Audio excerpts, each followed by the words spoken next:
Gubernur DKI Jakarta Joko Widodo Kamis kemarin 14 November turut membersihkan Kali Ciliwung di Jakarta Barat bersama dengan TNI. Bersih-bersih kali merupakan kegiatan antisipatif mengurangi banjir di ibu kota di saat musim hujan. Bagaimana kesiapan Badan Penanggulangan Bencana Daerah atau BPBD DKI Jakarta dalam menanggulangi banjir? Sudah bersama kami di studio Kepala Pelaksana BPBD DKI Jakarta Bambang Musyawardana. Terima kasih Pak Bambang telah bersama kami di Jurnal Siang. Selamat siang.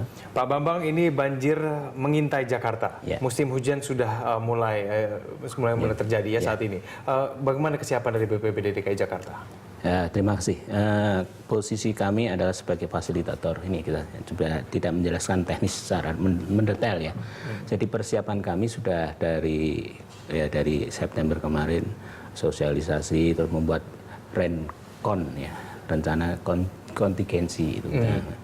Rencana kontingensi itu penting karena untuk nanti acuan-acuan kita kalau terjadi sesuatu hal itu entah terjadi atau tidak kan yang penting kita siapkan. Jadi itu termasuk bagaimana nanti kalau terjadi banjir, kemana dia ngungsinya, siapa yang akan menyiapkan dapur, siapa yang akan menyiapkan kesehatan, siapa yang akan menyiapkan tenda dan sebagainya itu sudah kita buat rencana itu. Ya. Setelah itu kita lanjutkan penyusunan juga di kelurahan sendiri. Kita melibatkan dengan nanti masyarakat ya, melibatkan dengan masyarakat dari baik dari tingkat RT RW dan sebagainya, termasuk tokoh masyarakat yang ada di kelurahan kita libatkan. Ayo kalau terjadi banjir di RW 3 4 mana nih pindahnya? Nah, mereka yang menentukan dan nanti kita akan mencoba itu. Oke, tapi sudah 100% kah kesiapan dari BPBD DKI Jakarta? Ya kami kalau mengatakan 100% itu terlalu berlebihan ya. Kita sudah kita siap, sudah mempersiapkan semaksimal mungkin. Baik, Pak Bambang, ini ada 62 titik rawan banjir. Ya. Ini tentunya pasti ada perkiraan daerah-daerah mana saja yang mungkin di antara 62 itu yang menjadi fokus perhatian dari BPBD. Itu bagaimana penanggulangannya nanti? Daerah-daerah seperti itu yang menjadi perhatian khususnya ya, yang daerah seperti kayak Kampung Pulo atau Ulu Jami, ya itu ya. Karena sebenarnya kalau hujan di wilayah Jakarta sendiri sih tidak masalah ya mestinya.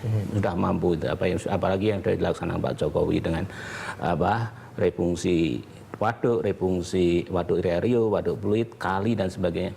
Kalau hujan di Jakarta sendiri mungkin tidak ada masalah. Cuma ini kadang-kadang hujan di Jakarta ditambah dari hujan dari hulu, Depok dan sebagainya. Nah itu yang biasanya kebentur sudah mengalir kebentur di sini kan, kayak Kampung Pulo, lantas yang di Ulu Jami, Pesanggeran. Kayak ini yang terjadi kan kayak Kampung Pulo, ini kan bukan hujan di Jakarta, hujannya dari Depok, dari hulu lah ya, dari mana daerah Banten gitu ya. Tapi kesiapan terhadap pengungsi sudah disiapkan juga Pak ya? Itu sudah disiapkan oleh wilayah. Oke, baik Pak Bambang, saya akan tanyakan mengenai kebutuhan logistik untuk para pengungsi ini, apakah sudah siap apa belum, nanti apakah sudah disiapkan juga dari BPBD, dan pun di segmen berikutnya kita harus jeda dulu, pemirsa kami akan segera kembali. Ya pemirsa, kita masih membahas mengenai Jakarta siaga banjir dan masih bersama dengan saya Bapak Bambang Musyawardana, Kepala Pelaksana BPBD DKI Jakarta. Pak Bambang, kita kembali bertanya mengenai kesiapan logistik. Kalau ada banjir pasti nantinya akan ada pengungsi, ada orang yang mengungsi dari rumahnya karena mereka terendam banjir. Bagaimana kesiapan logistik dari BPBD DKI Jakarta sendiri? Baik, untuk kesiapan dari BPBD DKI itu BPBD DKI kan sifatnya memfasilitasi. Jadi semua persiapan logistik dan sebenarnya ada di SKPD. Nah, ini sudah ada instruksi Gubernur 119 untuk persiapan. Itu dari level kelurahan sampai ke dinas, bahkan ke masyarakat pun ada. Jadi kalau yang urusan dengan SKPD berkaitan logistik seandainya beras, makanan lah dan sebagainya itu mungkin dari dinas sosial sudah ada. Ya. Lantas mungkin tenda juga mungkin dari kesehatan ada, dari PME ada, terus yang lain-lain perahu dan sebagainya juga sudah ada semuanya. Mungkin ada beberapa jumlahnya gitu Pak Bambang, apakah Anda kami punya rincian ya, tapi ini kan sifatnya kan tadi rencon ya, jadi merencanakan kebutuhan. Ya ini ada 25 item. Ada 25 item. Tapi rata-rata dari item-item itu meningkatkah dibandingkan dengan tahun lalu? Apa sama saja? Jadi begini, karena kita rencon itu kan memprediksi ya. Jadi jangan kita merencanakan senilai yang sama kemarin, harus diprediksi tambah 10%. Siapa tahu terjadi ekstrim, kan kita kesulitan ya. Lebih baik kita prediksi. Soal nanti dipakai nggak dipakai kan Ya, itu Ya, kan, itu kan lain soal. ada ketentuan kan, ada ketentuan dikembalikan dan sebagainya. Ini ada 25 item yang berkaitan dengan persiapan dari selimut sampai Tapi rata-rata semua ditambah 10% Pak ya. Ini sekarang kita akan berbicara mengenai distribusi Pak Bambang. Belajar dari pengalaman tahun lalu bahwa ada banyak bantuan yang menumpuk di salah satu lokasi distribusi pengungsi. Dan ini mungkin tidak merata jadinya. Menurut Anda BPBD ini apa yang harus dilakukan supaya ini bisa merata? Jadi gini, kan kita harus melihat di lapangan dulu kejadiannya, sejauh mana pengungsi dan sebagainya. Kan itu ya, kita kebutuhan kita sekian. Sesudah ada petunjuk dari Pak Gubernur, sekarang itu kalau ada logistik sudah langsung aja ke masyarakat, dilempar ke masyarakat langsung, khususnya ke dapur-dapur umum itu. Sudah nggak usah nunggu lagi di kecamatan, belum udah nggak usah. Jadi kalau itu nanti akan kita begitu. Jadi kita harus lihat dulu di lapangan, kondisi di lapangan bagaimana. Oh harus ini begini ini. Baru kita. Jadi tidak melalui dari kelurahan maupun kecamatan. Ya tetap melalui, tapi tidak boleh numpuk lagi di kecamatan kelurahan oleh Pak Gubernur, tidak boleh lagi. Jadi akan mekanisme langsung aja ke masyarakat. Khususnya yang dapur ya, dapur umum ya, bukan masyarakat. Khususnya mungkin di dapur umum. Tapi ini daerah-daerah mana saja nih, Pak Bambang, yang mungkin menurut Anda distribusinya tidak merata dan kemudian perlu diberikan perhatian lebih. Mengingat kalau sekarang kan ada banyak titik-titik rawan banjir baru, yang kalau kita pelajari dari tahun lalu ini ada banyak titik baru yang sebelumnya tidak pernah banjir, sekarang jadi banjir.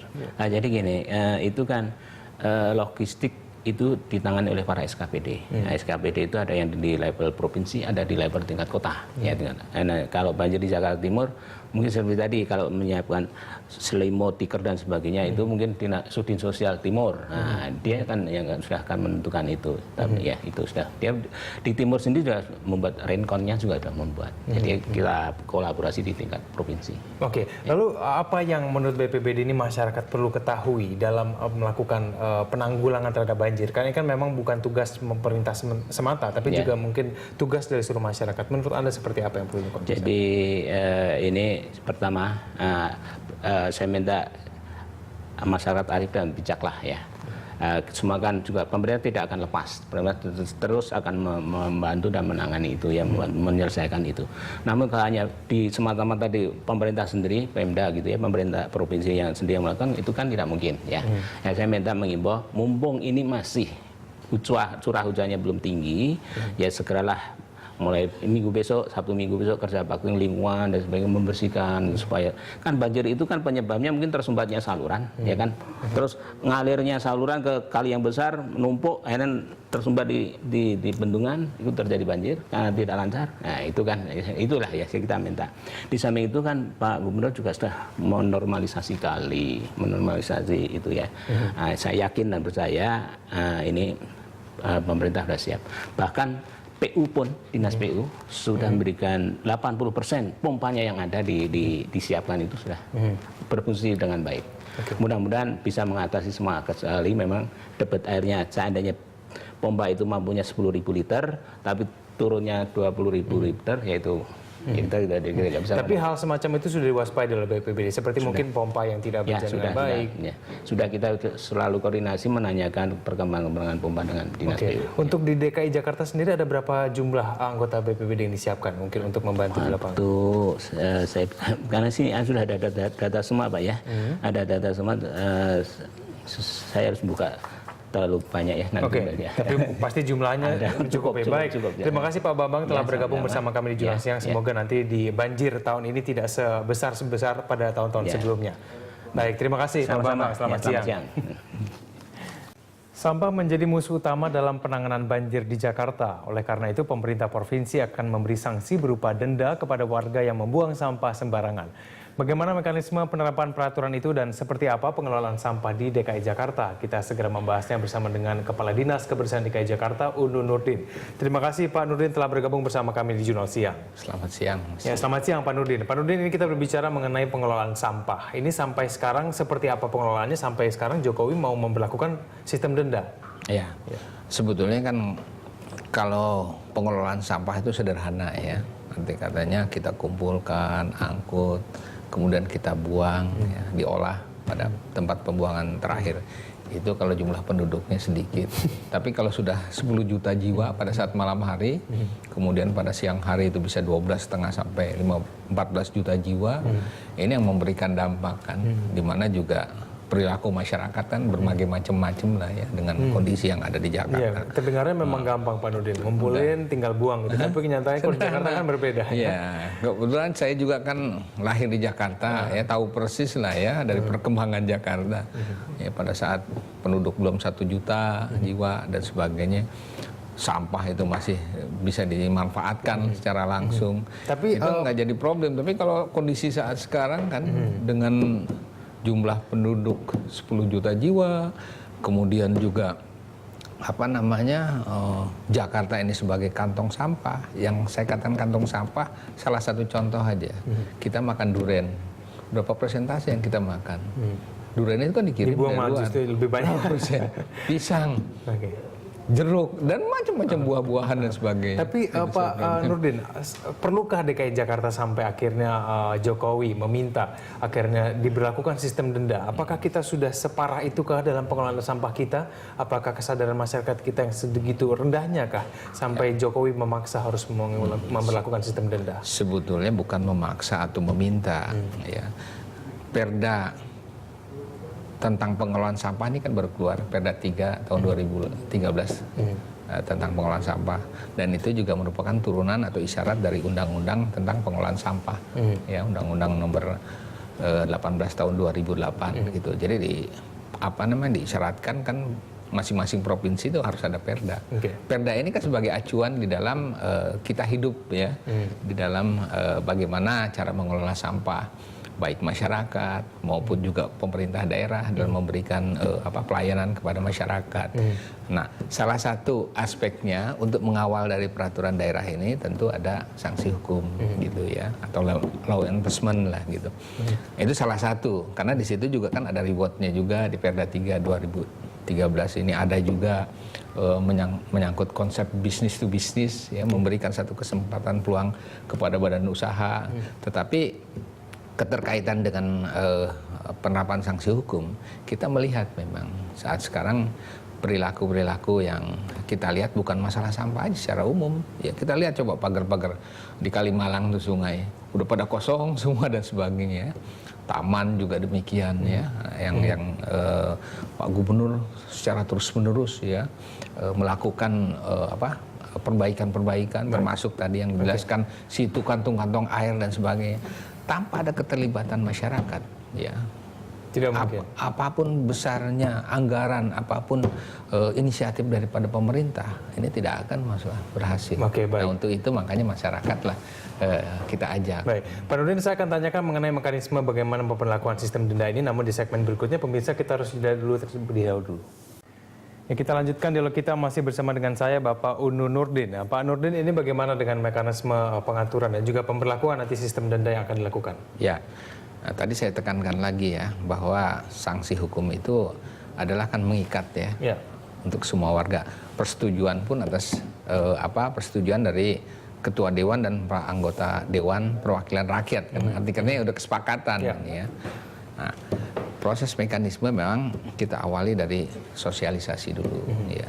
Nanti katanya untuk di tingkat eselon 1, eselon 2, terus di badan-badan usaha di milik DKI itu udah kita sosialisasikan. Bahkan saya secara langsung juga nanti katanya ke 5 wilayah kota ya. Camat, lurah, saya coba gitu untuk memberikan sosialisasi. Termasuk nanti target-target di organisasi sosial kemasyarakatan, kemudian juga keagamaan, semualah kita coba sosialisasikan.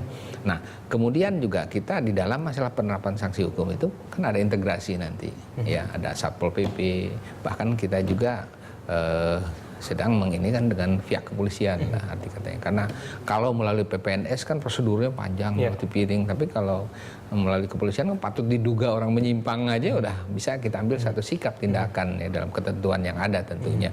Nah, ini nanti prosesnya kita coba, kemudian ada beberapa titik lokasi memang yang akan kita coba ya di dalam penerapan sanksi hukum ini. Setelah kita sosialisasikan, kemudian kita beritahu kalau dibuang sampah sembarangan tetap kita berikan informasi ya, kita arahkan. Tentu di sini kan ada lurah yang punya masyarakat kan lurah, kecamatan ya sampai wali kota dan sebagainya. Itu juga kita berikan pembekalan. Nah, kalau pada saatnya memang sudah dikasih informasi, ditegur dan sebagainya, baru kita ambil satu sikap. Tapi ada proses tegur dulu gitu, Pak, tidak langsung. Iya, jelas ada. Tapi ini bagaimana mengawasi puluhan juta warga Jakarta yang membuang sampah sembarangan terus langsung diminta denda? Itu saya katakan kan tidak sesaat, ya. Katakanlah mungkin besok bulan Desember ya, entah pertengahan atau nanti awal Januari dan sebagainya, nggak sekonyong-konyong kan semua. Ya tentu ada pada titik-titik lokasi dulu, ya ini sebagai bahan sosialisasi, tetapi kita pastikan semua nanti akan terkena semua.